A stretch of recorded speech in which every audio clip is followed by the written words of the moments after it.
فأعوذ بالله من الشيطان الرجيم بسم الله الرحمن الرحيم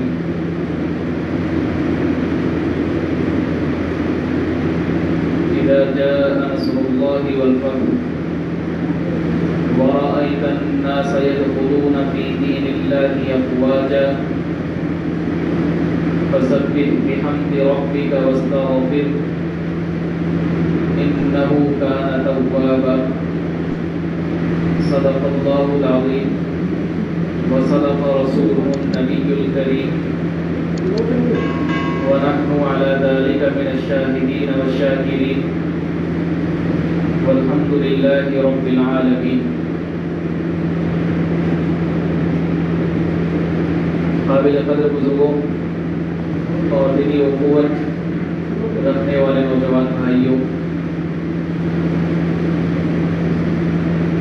یہ سورت جو میں نے آپ حضرات کے سامنے تلاوت کی ہے سورۃ النصر ہے، اس میں 3 آیات ہیں۔ یہ سورت اس وقت نازل ہوئی جب غزوہ خیبر ہو چکا تھا اور تقریباً حضور پاک صلی اللہ علیہ وسلم کی دنیا سے وفات سے 2 سال قبل 2 سال پہلے مکمل نازل ہونے والی صورتوں میں سے ہے۔ غزوہ خیبر جو مسلمانوں اور یہودیوں کے درمیان میں ہوا تھا، اس میں اللہ تبارک و تعالی نے مسلمانوں کو فتح نصیب فرمائی، اور پھر اس کے بعد اللہ تبارک و تعالی نے ایک یہ اعلان بھی فرما دیا کہ اب تم انتظار کرو کہ اللہ کی مدد، اللہ کی نصرت اور فتح عنقریب تمہارے لیے ہونے والی ہے۔ عنقریب تمہارے پاس اللہ کی مدد بھی آئے گی اور اللہ کی طرف سے تمہارے لیے فتح ہوگی۔ وَرَأَيْتَ النَّاسَ يَدْخُلُونَ فِي دِينِ اللَّهِ أَفْوَاجًا، اور پھر تم دیکھو گے کہ گروہ در گروہ، جوق در جوق لوگ اسلام میں داخل ہوں گے، اللہ کے دین میں داخل ہوں گے۔ فَسَبِّحْ بِحَمْدِ رَبِّكَ وَاسْتَغْفِرْ إِنَّهُ كَانَ تَوَّابًا، بس آپ اللہ کی حمد بیان کیجئے، اللہ کی تعریف کیجئے اور اس سے استغفار کیجئے، یقیناً وہ اپنے بندوں کی طرف توجہ کرنے والا ہے۔ یہ سورت جس وقت نازل ہوئی اور اس سورت میں فتح مکہ کے فتح ہونے کا اللہ تبارک و تعالی نے اعلان فرمایا۔ چنانچہ جس وقت یہ سورت نازل ہوئی اس وقت صحابہ اکرام بڑے خوش ہوئے کہ اب تو اللہ تبارک و تعالی کا اعلان آ چکا ہے، اللہ تبارک و تعالی کی جانب سے فتح ہمارے لیے مقدر ہو چکی ہے کہ اب مکہ فتح ہو جائے گا قریب۔ تو تمام صحابہ اکرام میں خوشی کی لہر تھی اور تمام صحابہ اکرام اس بات سے خوش ہوئے کہ جب اللہ کے نبی نے صحابہ اکرام کو یہ بات بتلائی کہ اللہ تبارک و تعالی کا یہ اعلان ہے، چنانچہ ایک شخص وہ رونے لگے اور ان کے آنسو جاری ہوئے۔ تو اللہ کے رسول صلی اللہ علیہ وسلم نے، اور وہ اللہ کے رسول صلی اللہ علیہ وسلم کے چچا تھے حضرت عباس رضی اللہ عنہ، تو انہوں نے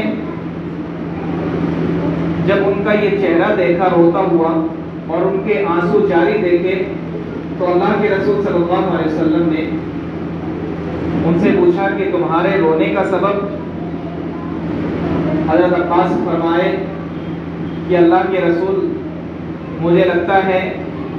کہ اب آپ کے دنیا سے جانے کا وقت قریب آ گیا ہے، میں اس لیے رو رہا ہوں، میرے آنسو اس لیے جاری ہے کیونکہ جب اللہ تبارک و تعالیٰ نے جس مقصد کے تحت آپ کی بعثت ہوئی، آپ کو بھیجا، وہ مقصد پورا ہو چکا، دنیا میں اسلام پھیل چکا، فتح ہماری مقدر ہو چکی، یہ اللہ کا اعلان آ چکا ہے۔ اب میں یہ سمجھتا ہوں کہ شاید اللہ پاک آپ کو قریب اپنے پاس بلا لیں گے، تو اس بات سے مجھے رونا آ رہا ہے۔ تو اللہ کے رسول نے فرمایا کہ ہاں، تم نے صحیح فرمایا، صحیح کہا، اور تمہاری زبان سے جو بات نکلی ہے حقیقت میں وہ بات ہے۔ چنانچہ یہ بات ہوئی اور اس کے اللہ تبارک و تعالیٰ نے جو اعلان فرمایا، اس اعلان کے مطابق اللہ تبارک و تعالیٰ نے مکہ کو فتح فرمایا۔ لیکن ایک شان دیکھیے حضور پاک صلی اللہ علیہ وسلم کی، جب مکہ فتح ہوا اور مکہ فتح ہونے کے بعد اللہ کے رسول صلی اللہ علیہ وسلم کے مکہ میں داخل ہونے کی جو شان ہے، مکہ میں داخل ہوتے وقت جو عاجزی اور انکساری ہے، یقیناً وہ شخص وہی ہے کہ جو کائنات میں سب سے بہتر اخلاق کا نمونہ اور جس کے اخلاق کریمانہ ہو، وہی شخص اپنے انداز اس طریقے سے بیان کر سکتا ہے۔ اگر کسی کو فتح مقدر ہو جائے اور ظلم کے بعد فتح مقدر ہو تو اس آدمی کے دل میں یہ بات رہتی ہے کہ میں اس آدمی سے ضرور بدلہ لوں کہ جس نے مجھ پر ظلم ڈھائے تھے۔ 13 سال تک حضور پاک صلی اللہ علیہ وسلم مکی زندگی میں جس طریقے سے پریشان ہوئے، جس طریقے سے حضور پاک صلی اللہ علیہ وسلم کو تکلیفیں دی گئی، جس طریقے سے صحابہ اکرام کو تکلیفیں دی گئی، ان تمام باتوں کو جب دیکھا جائے اور حضور پاک صلی اللہ علیہ وسلم کا جو انداز داخل ہونے کے وقت تھا، مکہ کے فتح ہونے کے بعد مکہ میں داخل ہونے کا وہ انداز اور اس سے پہلے کی 13 سال کی زندگی کی وہ تکلیفیں اہل مکہ کی طرف سے، ان دونوں کو اگر کمپیئر کیا جائے، دونوں کو ملایا جائے تو یقیناً حضور پاک صلی اللہ علیہ وسلم کی شان، حضور پاک صلی اللہ علیہ وسلم کے اخلاق کریمانہ، حضور پاک صلی اللہ علیہ وسلم کے اخلاق بہترین انداز سے بیان کیے گئے، بتلائے گئے، کتابوں میں درج کیے گئے، لوگوں کے سامنے آئے، لوگوں نے اپنی آنکھوں سے دیکھا کہ وہ شخص جس کو ہم نے 13 سال تک تکلیفیں دی، وہ شخص جس کو ہم نے 13 سال تک پریشان کیا اور ان کے ساتھیوں کو پریشان کیا، جو ایک بہترین انسان تھے، لیکن آج بھی ان کا فتح مکہ ہونے کے بعد آج بھی مکہ میں داخل ہونے کا جو رویہ ہے، ان کا داخل ہونے کا جو انداز ہے، وہ انداز واقعی قابل دید ہے۔ وہ آنکھیں جنہوں نے اس کو دیکھا وہ یقیناً ایمان لانے کے قابل تھے، اور ہوا ایسا۔ نبی کریم صلی اللہ علیہ وسلم نے ایک عام اعلان فرما دیا، لوگ ڈر رہے تھے، لوگ اپنی یہ سوچ لگا رہے تھے کہ جن کو ہم نے تکلیفیں دی وہ یقیناً آج غالب آئے ہیں، اگر آج غالب آئے ہیں تو وہ ہم سے مقابلہ کریں گے، جو ہم نے تکلیفیں دی وہ تکلیفیں ہمیں واپس دیں گے، وہ ہم پر ظلم کریں گے، یہ سوچ رہے تھے۔ لیکن حضور پاک صلی اللہ علیہ وسلم کا ایک اعلان کہ جو مکہ میں داخل ہوا اسے بھی امان، جو ابو سفیان کے گھر داخل ہو گیا اسے بھی امان، جس نے گھر کا دروازہ بند کر لیا اسے بھی امان، جو کعبۃ اللہ کے پاس آ کر کھڑا ہو گیا اسے بھی امان۔ یہ اعلان سن کر لوگ دنگ رہ گئے، لوگوں نے سوچا کہ ہم سے ظلم جو ہوا ہے پہلے وہ ظلم ہم پر واپس آئے گا لوٹ کر کے، وہ ظلم ہم پر کیا جائے گا، اسی طریقے سے جس طریقے سے ہم نے پہلے ستایا اس طریقے سے ہمیں ستایا جائے گا،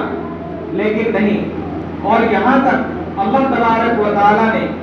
یہ اجازت دے رکھی تھی، اللہ تبارک و تعالیٰ کی جانب سے یہ اعلان تھا کہ اگر جو تکلیفیں تمہیں دی گئی ان تکلیفوں کو تم دوبارہ انہیں تکلیفیں دے سکتے ہو، تمہارے لیے اجازت ہے، لیکن اس کے باوجود حضور پاک صلی اللہ علیہ وسلم نے رخصت پر جو اللہ تبارک و تعالیٰ کی جانب سے اجازت تھی، جو رخصت تھی، اس پر عمل کیا، چنانچہ کسی کو تکلیف نہیں دی، اور ایسے عالمانہ شان کے ساتھ بہترین انداز کے ساتھ داخل ہوئے، لوگ دنگ رہ گئے کہ ہمارے اوپر کوئی ظلم نہیں ہوا، جو ظلم ہم نے کیا تھا، جو تکلیفیں ہم نے دی تھی، وہ تکلیفیں ہم پر لوٹ کر نہیں آئی، بلکہ ہمیں تو معاف کر دیا۔ اذهبوا انتم الطلقاء، کہ آج تم سب کے سب آزاد ہو، تم سب کو اختیار ہے۔ یہ اللہ کے رسول صلی اللہ علیہ وسلم کے اخلاق تھے۔ 13 سال تک تکلیفیں دینے کے باوجود، 13 سال تک لگاتار ظلم کرنے کے باوجود، انہیں وہاں سے جلا وطن کر دینے کے باوجود حضور پاک صلی اللہ علیہ وسلم پر ایسا بہترین اخلاق پیش کیا، ایسے بہترین اخلاق کریمانہ کا نمونہ دکھلایا کہ یقیناً مسلمانوں کے لیے قابل عبرت ہے، اور حضور پاک صلی اللہ علیہ وسلم کے نام لیواؤں کے لیے، ان کے ماننے والوں کے لیے، ان سے محبت کرنے والوں کے لیے وہ اخلاق پیش کرنا اور ان اخلاق کو اپنانا ہم سب کے لیے لازمی ہے۔ کیسے اخلاق کریمانہ پیش کیے، چنانچہ حضور پاک صلی اللہ علیہ وسلم نے تمام کو معاف کر دیا۔ لوگ یہ سوچ رہے تھے کہ جو مکہ میں داخل ہو گئے، جو آس پاس کے قبائل تھے، ان لوگوں نے بھی سوچا کہ جو مکہ میں داخل ہو چکے ہیں ان لوگوں کے ساتھ کیا برتاؤ ہوتے ہیں، تاکہ پھر ان کے برتاؤ ہونے کے ساتھ ویسا سلوک دیکھ کر کے ہم جائیں۔ چنانچہ ان کے سامنے وہ سلوک آیا، حضور پاک صلی اللہ علیہ وسلم کے اخلاق ان کے سامنے آئے، اور ایسا ہی ہوا جیسا اللہ تبارک و تعالیٰ نے اس صورت میں اعلان فرمایا کہ عنقریب تمہارے لیے فتح ہوگی، اللہ کی نصرت ہوگی، اور تم دیکھو گے کہ گروہ در گروہ، جماعت در جماعت لوگ اللہ کے دین میں داخل ہوں گے، اسلام میں داخل ہوں گے۔ چنانچہ ویسا ہوا، فتح مکہ ہوا، اور اس کے بعد جماعتیں جب جماعتیں، گروہ در گروہ، جوک در جوک لوگ آتے رہے اور اسلام کو قبول کرتے رہے، اللہ کے رسول کے ہاتھوں کلمہ پڑھتے رہے۔ اور اسی طریقے سے اللہ تبارک و تعالیٰ نے اگلی آیت میں جو حکم دیا اللہ تبارک و تعالیٰ نے، فَسَبِّحْ بِحَمْدِ رَبِّكَ وَاسْتَغْفِرْ إِنَّهُ كَانَ تَوَّابًا، کہ آپ اللہ کی حمد بیان کیجئے، اللہ کی تعریف کرتے رہیے، اور اللہ سے استغفار کیجئے، توبہ کیجئے، استغفار کیجئے۔ إِنَّهُ كَانَ تَوَّابًا، یقیناً وہ اپنے بندوں کی طرف توجہ کرنے والا ہے، دھیان دینے والا ہے، توجہ کرنے والا ہے اپنے بندوں کی طرف۔ ایسا ہی ہوا جو اللہ تبارک و تعالیٰ کا اعلان تھا، جس طرح صحابہ اکرام نے اپنی آنکھوں سے دیکھا۔ یہ صورت، اس کا ترجمہ اور اس کا شان نزول اور اس کا پس منظر یہ تھا۔ اب اس صورت سے ہمیں کیا سبق ملتا ہے، اس کو بھی ہمیں سمجھنا ضروری ہے کہ اس صورت سے اللہ تبارک و تعالیٰ نے مومنوں کے لیے کیا سبق رکھا ہے۔ ایک اللہ تبارک و تعالیٰ نے اس صورت میں ایک لفظ ارشاد فرمایا، اذا جاء نصر اللہ والفتح، یعنی قریب تم دیکھو گے کہ اللہ کی نصرت، اللہ کی مدد اور فتح تمہارے پاس آئے گی، تمہاری فتح ہوگی۔ اللہ نے یہ پیغام دیا ہے کہ جب کبھی بھی تمہیں فتح ہو، جب کبھی بھی تمہیں کامیابی ملے،